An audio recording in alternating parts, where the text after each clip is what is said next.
$5.35. I'm in the way, the bright and shining way. I'm in the glory and way. Telling the world that Jesus saves today. Yes, I'm in the glory land, way. I'm in the glory land, way. I'm in the glory land, way. Heaven is nearer and the way groweth clearer, for I'm in the glory land, way. Listen to the call, the gospel call today. Get in the glory land, way. Wanderers come home, oh, hasten to obey, for I'm in the glory land, way. I'm in the glory land, way. I'm in the glory land, way.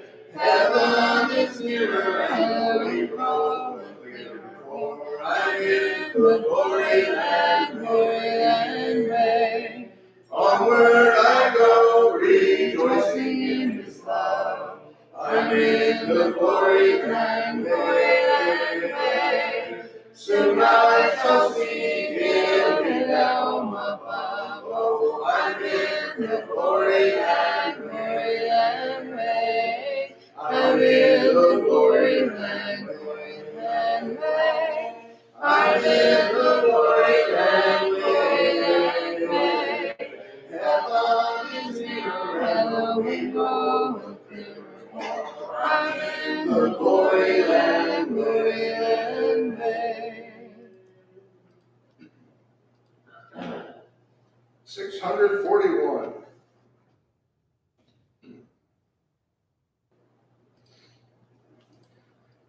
Never led this song, but I do like this song.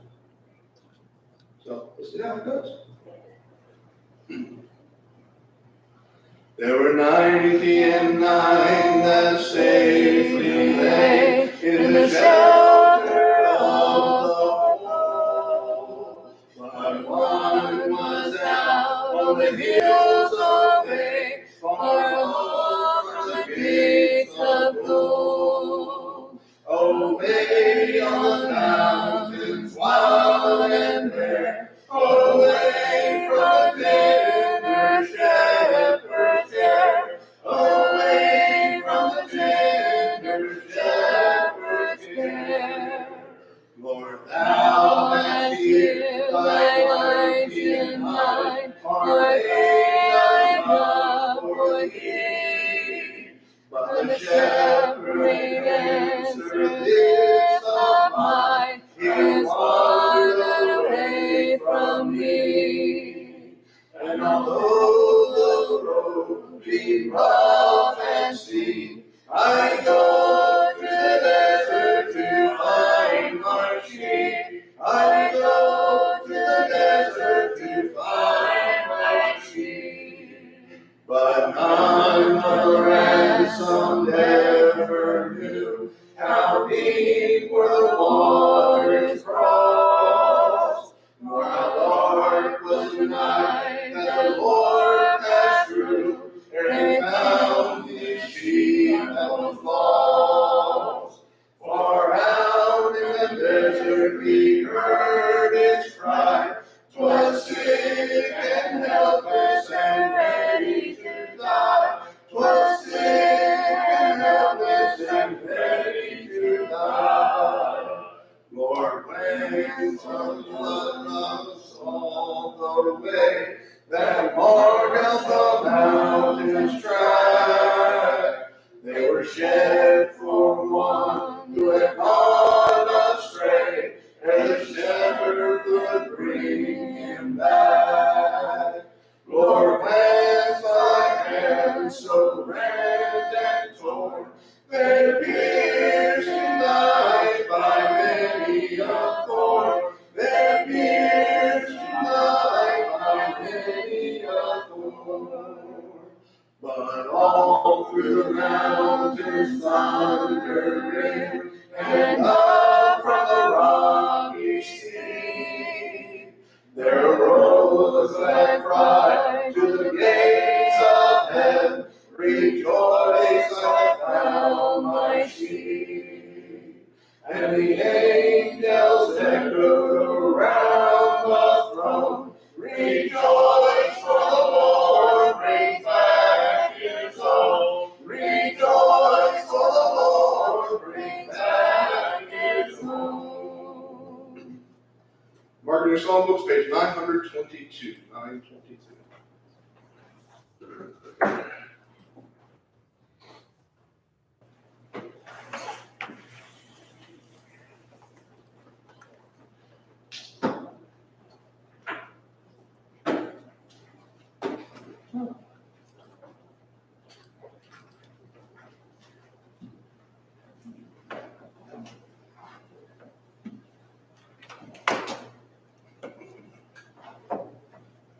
Never sung that song before.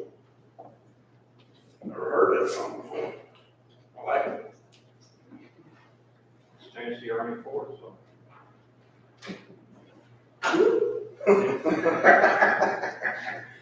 I remember Tennessee. That was on his famous album, Gospel Album. I don't remember that. I remember when all my brothers and sisters were in school before I went in, Mama watching them every day, or at least had them on TV.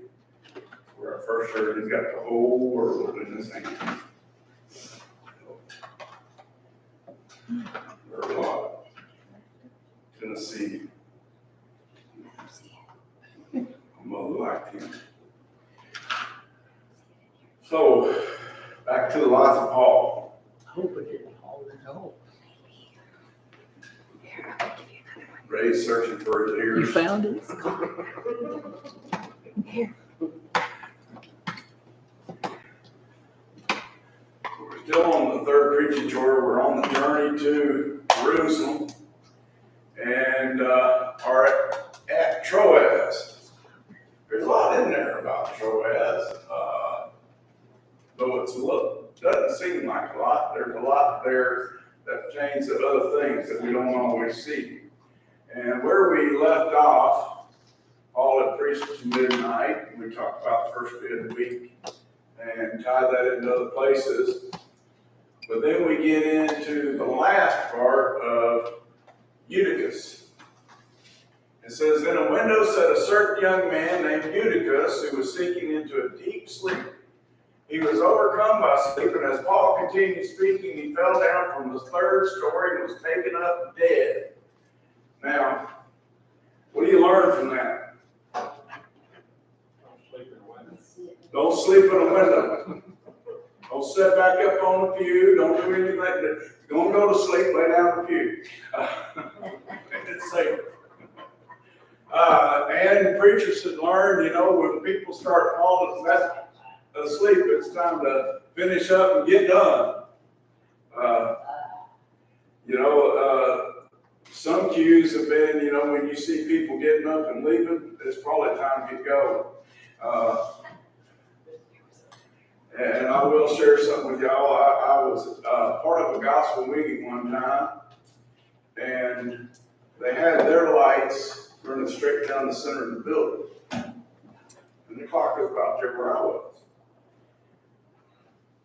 But I couldn't see the clock from the reflection of the lights in the clock. I could see the clock, but I couldn't tell where the hands were. So I just kept preaching and preaching and preaching. This woman got up and left, and I looked over and I'm like, oh. and like after the service, one of the guys there, when the song leader comes up, he goes, looks at me, we need to show him where that clock is. I said, y'all need to get that light out of that clock so people can see it.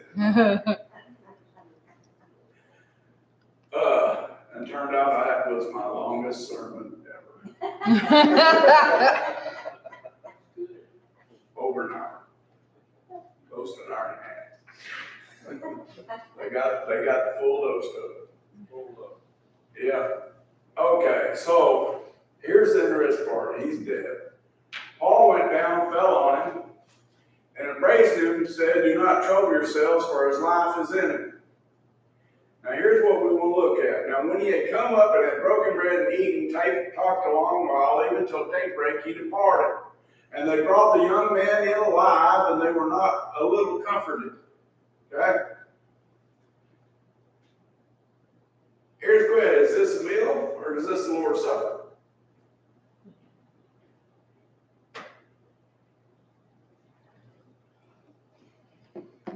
Sounds like just eating. So they ate in the church building. I don't know where they ate. In the third story room. Well, taking up broke, and when they come up, that sounds like they went back up where they were, right? Okay? First of all, let's understand why it wasn't the Lord's Supper. Okay? We have established that 1 Corinthians was written while Paul was in Ephesus on this particular missionary journey. Is that correct? Paul, when writing to the Corinthians, says, "Therefore, when you come together in one place, it is not to eat the Lord's Supper, for each one takes his own supper ahead of others, one is hungry and another is drunk." He talks about they are treating the Lord's Supper like a common meal. Right? That's context. And he says, "What? Do you not have houses to eat and drink in, or do you spy the church of God and shame those who have nothing? What shall I say to you? Shall I praise you in this? I did not praise you." A lot of this context deals right in this verse. What is Paul condemning them for? Two things he's condemning them for. Making a meal out of the Lord's Supper. Making a common meal out of the Lord's Supper is number one. Eating in the church. No. We're going to show that to be false. That's what a lot of people think. It looks like some people are boasting about how much they have. There you go. They're not even waiting for each other. They're eating in front of those who have nothing and shaming them for having nothing. So here's two things. The worst thing they're doing is they're treating the Lord's Supper like a common meal. And if that's not bad enough, they add to it by not even willing to share it with their brethren to shame them. They were having this big blood feast, as they called it that time. It'd be kind of like having a potluck, and as people came to the door, "What'd you bring?"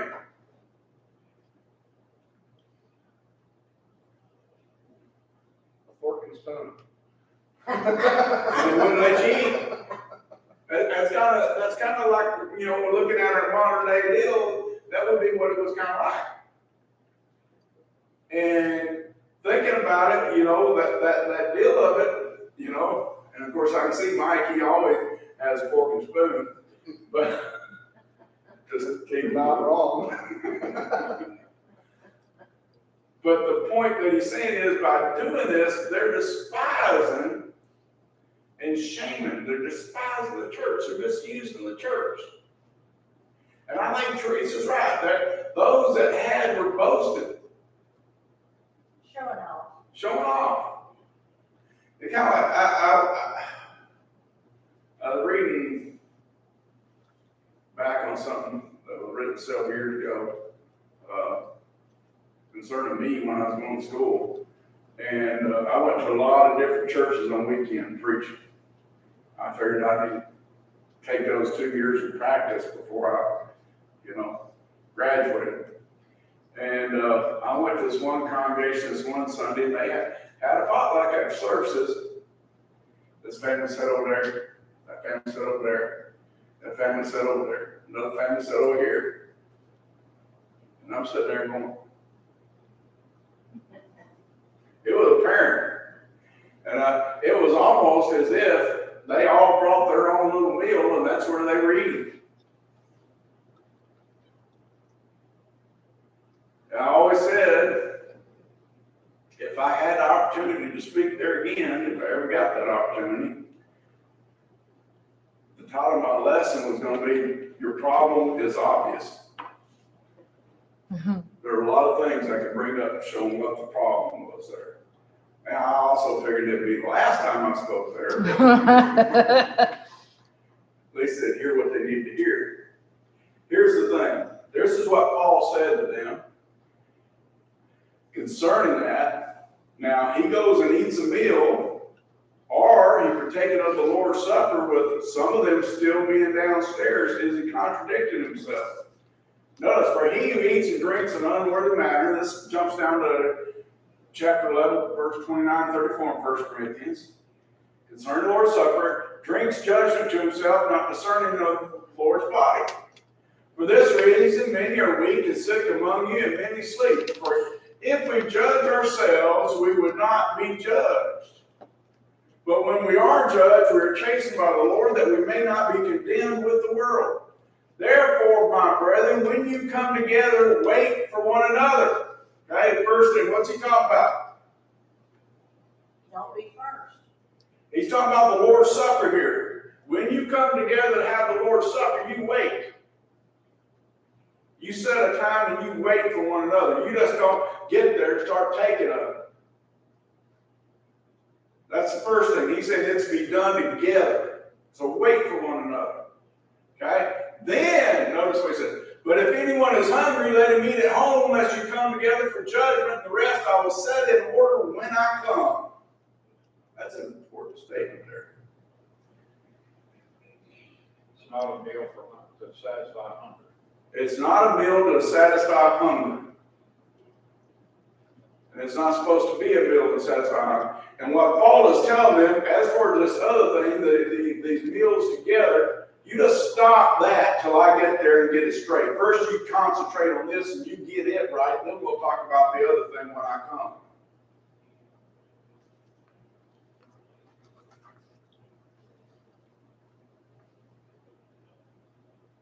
Now, from this we can tell Paul didn't contradict himself, because here's the problem you get into.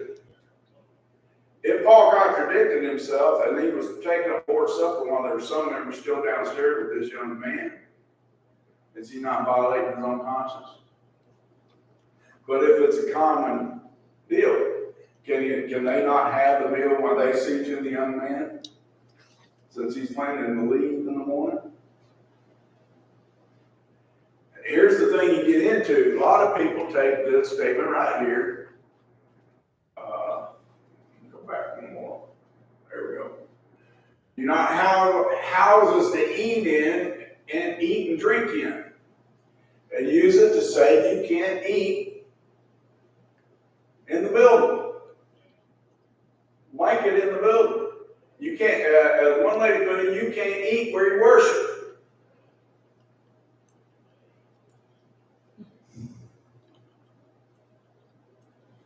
I would totally agree. In most cases, we should not be eating and worshiping. Amen. Okay? Now, I have seen people whose sugar got low and they needed to eat something. And I've seen where parents have gave little children something to eat to keep them going. And in fact, Brother Billy Davidson told about his wife after his son was born. They lived, the church building was right on the same property, and they had, she had realized she forgot the baby's bottle. And they had a little girl that was 2.5, 3 years old, and she's like, well, I'll just go back and get it. And she takes her by the hand, starts going out, and the little girl starts screaming, Mama, I won't do it no more. Please don't spank me. I promise. I don't know what I did, but I won't do it no more. And she just trying to go get the baby's bottle. But it shows that the little child knew that she needed to behave and worship right. Billy said he was trying to preach with a straight face while that was going on. But here you go. Now, is that what Paul meant? I had a lady flat out tell me that's what he meant. And said, you can't eat where you worship. Now, I pointed out, because we were having a problem like that, we were there from Texas. And it came up where we were having our this Sunday potluck. And we actually had a separate building that had the kitchen in it. And her argument was that the church can't own the kitchen. You can have food on the grounds, but you can't outside, but you can't own the kitchen. I said, so are they supposed, and I just pointed to the house I lived in, I said, are they supposed to sell that house? Because they own that house, that's owning the kitchen. There's a kitchen in the house. Is that really what Paul meant? Well, let's take a look here. Because let's understand some things.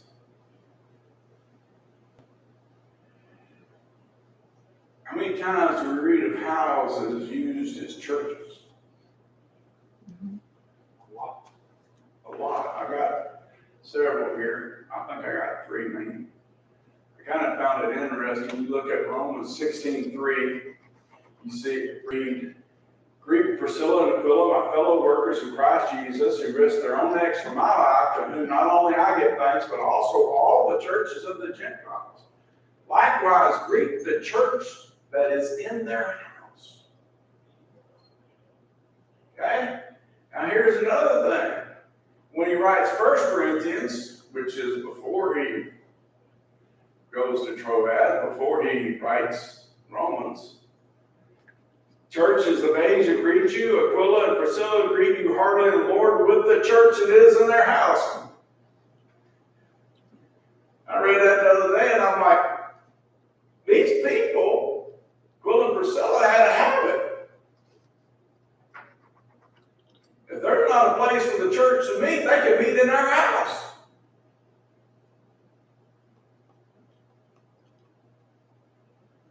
Now let me ask you this question. And then we have Colossians 4:15, greet the brethren who are in Laodicea and Nymphus in the church that is in his house. Did Paul mean that they could not eat in their own house? Was that his intent? If you take it to that point, that they are saying the church cannot have a meal together in a time frame when they were meeting in houses, these people couldn't even meet in their own house.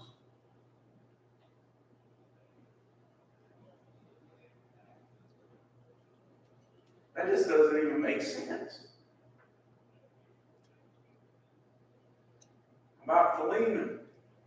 Paul, a prisoner of Jesus Christ, and Timothy, our brother, to Philemon, our beloved friend and fellow laborer, to the beloved Apphia, Archippus, our fellow soldier, and the church in your house. Whose house? Philemon's house.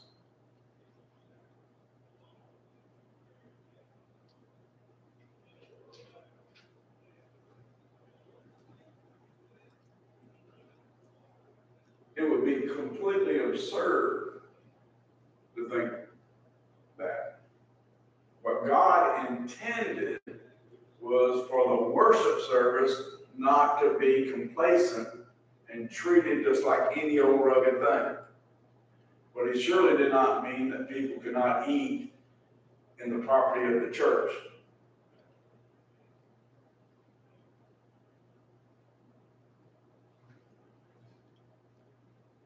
Now, this particular woman in the conversation said, well, the Bible teaches that if we can't find the proper place to worship, we can always worship at home.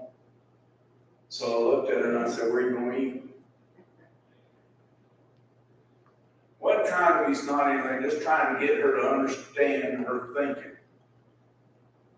Because if they made the church their home, they had to open it up to other people. Had to be willing to open it up to other people, just like Priscilla did, just like Philemon did, just like the Nymphus at Laodicea did. And now you've made it that people can't eat where you worship. Where are you going to eat? It doesn't make sense. So we obviously, because of one, they didn't wait for the others. It wasn't the Lord's Supper, and he's not going to contradict himself, so they had a common meal.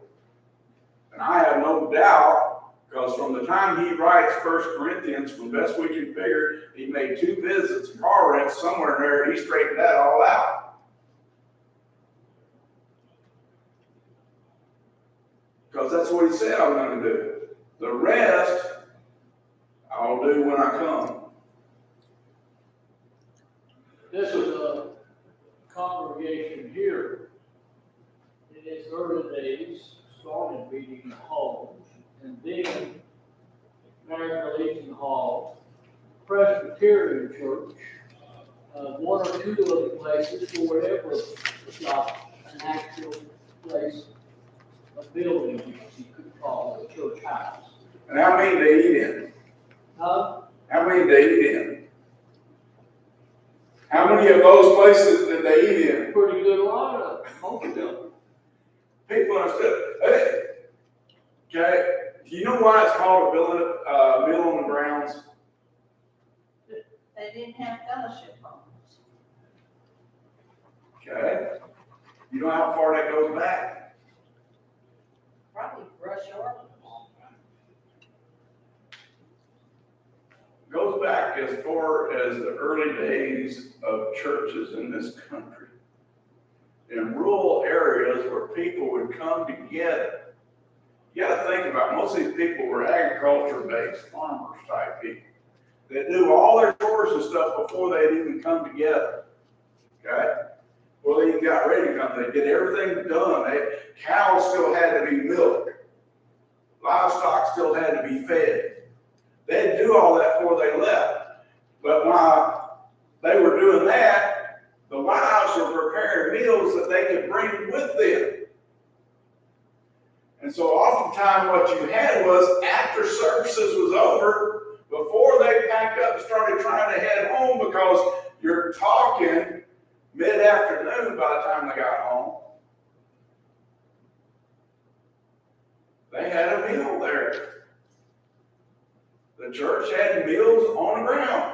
And because, as you pointed out, most of them just had a meal but didn't have a place to eat, so to speak, and the thought of the sanctuary was not the place to eat, they'd go outside and eat on the grounds. Back wagons, what have you. Spread a blanket out. Probably cooler too. Probably was cooler. But, see, even they understood that the church could still have a fellowship meal.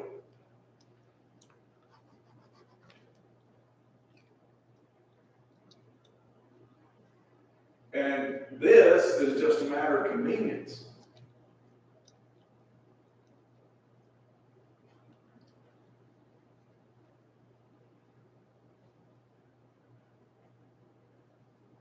I think we'd be wise in looking at the scriptures and tying everything together as we should.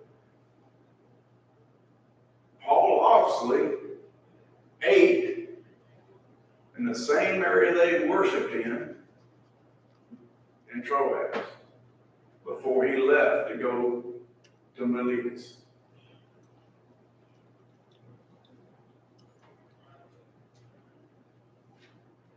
Now, gets a little more interesting. I think a lot of teaching is tied up into these areas here. Luke says, then we went ahead to the ship and sailed to Assos. They're intending to take Paul on board, for so he had given orders, intending himself to go on foot.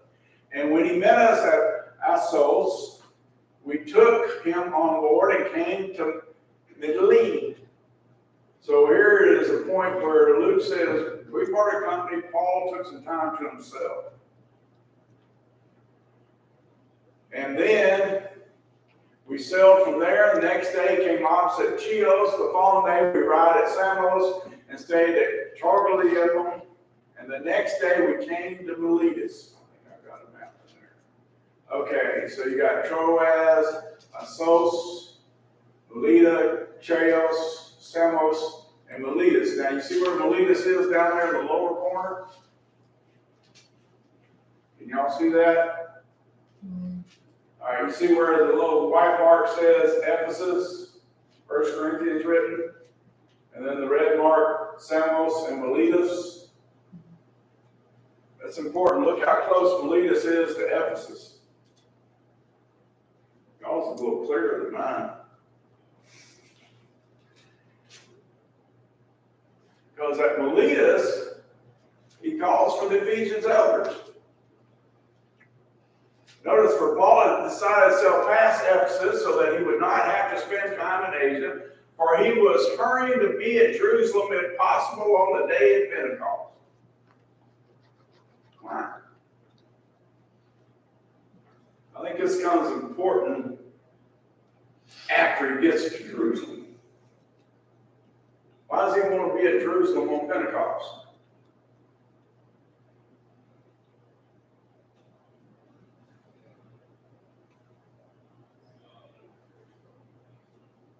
I remember one commentary said he was trying to observe Easter. What's the problem with that? I see you have a question mark there. Yeah, I stuck it there. That's why I'm at. That was a reminder for me to ask why. Make y'all think why. Why would he want to be at Pentecost? Becomes important, huh? He's trying to reach a lot of people, and that's a good way to reach them. There'd be a bigger crowd Possibly. there. I'm not sure if that's why, but that's possible. It's a guess. Well, every bit of this is going to be a reason to come to our own little conclusion. Whatever opinion we come to, that's what it's going to be. It's our own opinion.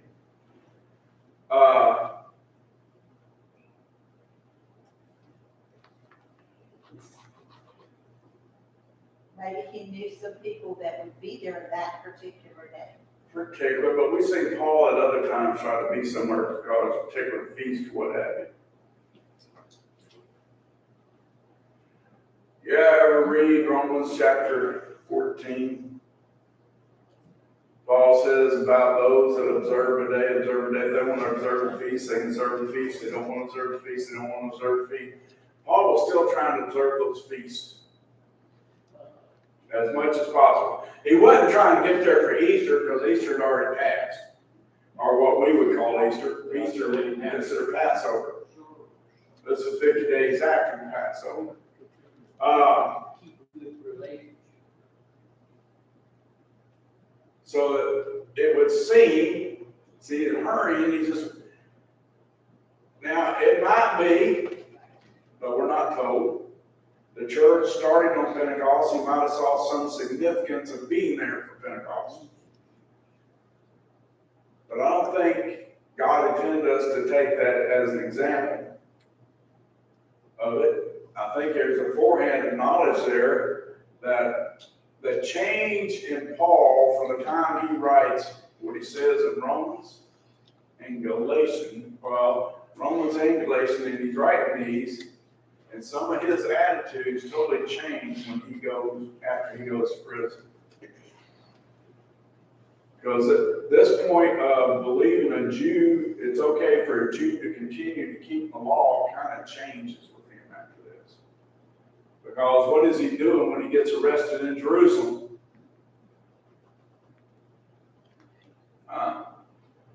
He's trying to fulfill a vow with those other men. He's trying to keep part of the law. And the interesting part is, he gets arrested before he can complete that vow. It's as if God was stopping him to get him to see the significance of it. How do you teach people, you no longer have to keep the feast, but I'm going to go ahead and keep it? Well, it's just like the issue of circumcision. Timothy, or any other. I think it took a while for the church to transition completely away from Judaism, because it was started with Jewish people, and they had been taught their laws and regulations for centuries, and Paul was an advocate of that. He was a zealot when it came to the Jews. Pharisee among Pharisees. So, I mean, it's easy for me to look at that and say they're just being human. This was a major feast. This was a major event within that area of the world for all Jewish people. For all Jewish people. And it was still important to Paul. And he And he, like Teresa said, it also exposed him to a situation where he had people he could talk to. You know, he had a place he could go witness to. And he could bring the word back there, because just because they had been 3,000 souls saved at that first Pentecost doesn't mean that there were still 3,000 souls there. And that's absolutely true. In fact, if we read it correctly and we understand it and we get there, there are no other apostles there at that time. We've got to remember that the apostles were endowed with the Holy Spirit, primarily to keep their message pure. And it was not even perfect then, because they would slip off occasionally, like Peter did. Well, But they were human and made mistakes and sinned, just like other people. And that was one of Paul's weaknesses, that it took him a while to work himself out of. and that's what Don was saying. It took time, and we have to remember that Judaism was grounded in that early church, especially among the Jews, but also among the apostles themselves. They saw it as significant. That, yeah, they all were part of that council in Acts 15, but you know, the thing of that was, we're not going to bind this on Gentiles.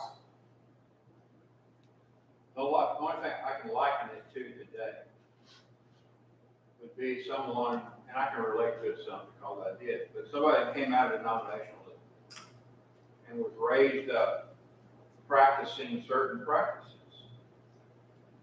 And then you ask them to completely change their mindset on that. It's hard for them to do that. And so therefore they look back to those certain practices. You know, they still look at them like, well, you know, I still would like to celebrate this, or I would still like to celebrate that. And so it took the Jews a century basically to transition completely away from that. Yeah, and it's normal. The thing of it, you both right, it's normal. That's part of human nature. Seldom we just go cold turkey on anything. I think that's another reason that Christianity was so effective on Gentiles, because they didn't have any background. They didn't have that background to hold them back, for them to look back on and say, we were doing this like God told us to do. You know, they didn't look at that because they weren't Jewish. They had their own little gods, and they had their own thing and all that. So whenever they were converted, it was a totally different. It wasn't a continuation. It was a totally different thing. And that's the thing. And it's always, and I think it always will be, someone who's willing to listen that's never been taught. It's always easier to teach them the truth than it is to unteach somebody who's been taught wrong. You go to Africa, or you go to South America, or you go someplace where the gospel is fresh and new, and you see what kind of responses you get to it. You know, what were they saying on this last mission trip that 130 people baptized, you know, or something like that on this African trip? It's just that how the gospel affects people who are not prejudiced against it for various other reasons. And that's the thing. So many things that can make different. And I think Teresa may be right.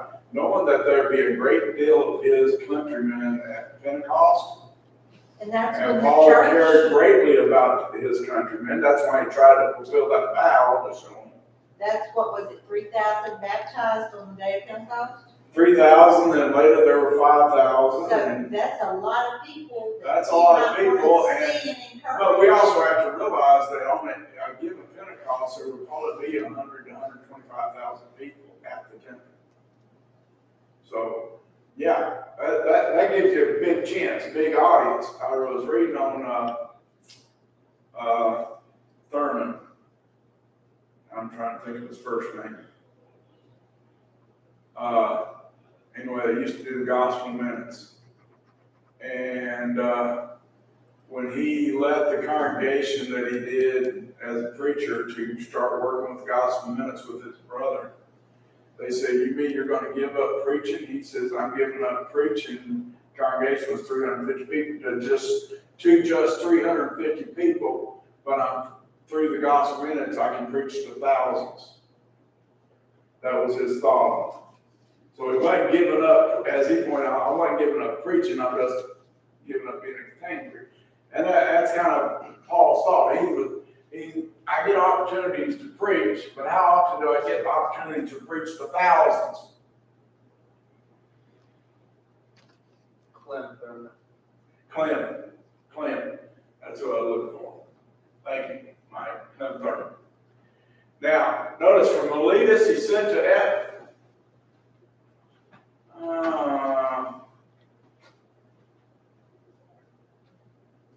I think we'll stop here. There's a lot of material in here with this message to the elders, and I don't want to necessarily get started on it. And so, as we do sometimes, there's time to say, okay, it's time just to be quiet and be done. So, it's,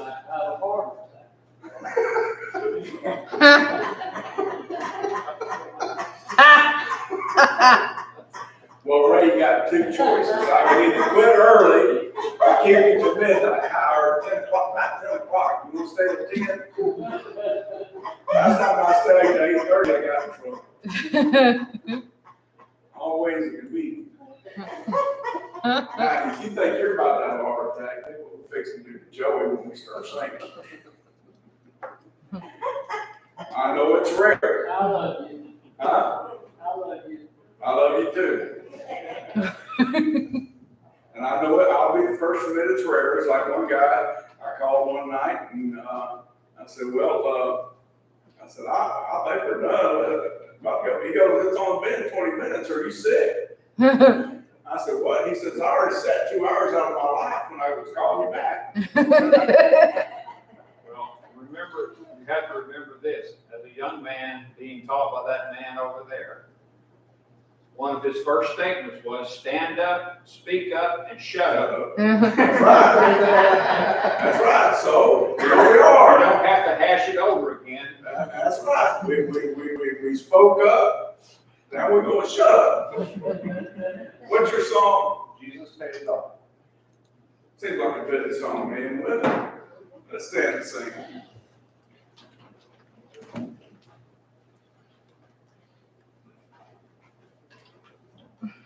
I hear the Savior say, thy strength is small, shall be as watch and pray, find in me thine all in all. Jesus paid it all to him I owe. Sin had left a precious stain, he washed it white as snow. Lord, now in thee I find thy power and thine alone can change the leper's spots and melt the heart of stone. Jesus paid it all to him I owe. Sin had left a precious stain, he washed it white as snow. And when before the throne I stand in him complete, I'll lay my trophies down, all down at Jesus' feet. Jesus paid it all to him I owe. Sin